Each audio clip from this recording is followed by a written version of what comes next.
Alright mga boss, nakakuha na tayo ng booking. So abono to mga boss. Kaso nga lang, kulang yung pera natin. 1,1 yung abono, tapos 800 lang yung pera natin.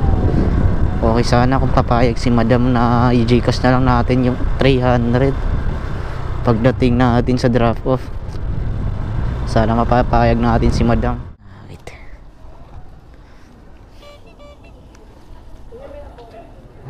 One po ma'am, no? 1,1. Ay putik.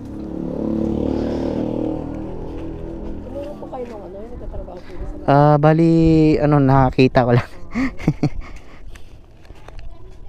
Ay ma'am, please, kulang pala itong pera ko. Ma'am, i-Gcash ko na lang po ma'am pagdating ko doon yung 300 lang po kulang ma'am eh. Pipicture ko po yung ano yung ID ko na lang po. Sige ma'am. Kinuha ko lang po talaga to kasi wala akong pangsabay dito sa nakuha kong booking eh. Pwede na! Pa-13 din kasi to. Send mo na lang sa akin yung Gcash number nyo ma'am. Opo, sa ano po yung Legit naman to ma'am, no? Opo. Magkano po ito kuya? 800 po.